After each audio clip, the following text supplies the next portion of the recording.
Paano mo matatagasan ang problemang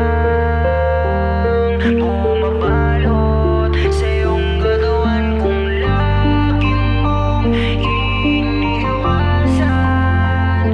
Imbis na lumaban, huwag kang matakot sa iyong bawat Ang sarap sigurong gumising nang wala kang iniisip. Kung sa palagay ko'y isa lamang itong panaginip. Sa kaliwat kanan ko na problema kung pasan-pasan. Kahit dilat manutulog, di ko kaya itong gawan ng paraan para ako'y makalimot man lang saglit, para makahinga na maluwag.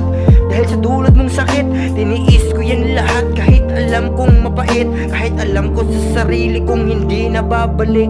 Dumating ang panahon, sarili ay kinalimutan. Wala nang maalala, miskin na mga kaibigan. Mga bulong palagi kung ba't ka nagkaganyan. Ganito pala pakiramdam kapag hindi ka na kailangan. Hindi nyo ko masisisi kung bakit naging ganito. Namulat lang ako sa kung ano ang pinaparamdam nyo. Ngayon nyo malalaman, buksan utak nyo na sarado. Ako nga pala si Gardo na matagal nyo nang ginago. Paano mo matatagasan ang problema bumabalot sa iyong katawan kung lagi mong iniiwasan?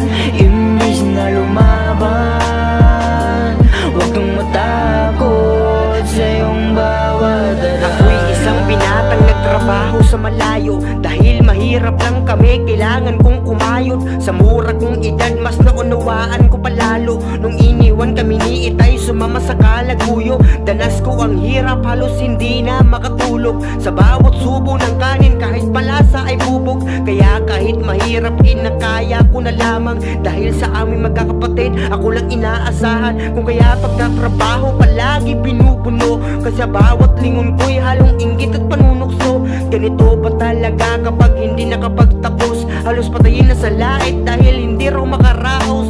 Lahat ng naririnig, pasok tenga, labas doon. At sa trabaho ko na lang, ibaling ang aking tugon. Kung nakita nyo kung masaya, nasa panlabas lang yun. Pero problema ko ay nasa loob at sa akin na lamang yun. Pero hindi ko na kinaya yung naramdamang sakit. Dahil nakakarindi na sa mga salitang paulit-ulit. Oo, isa akong mamang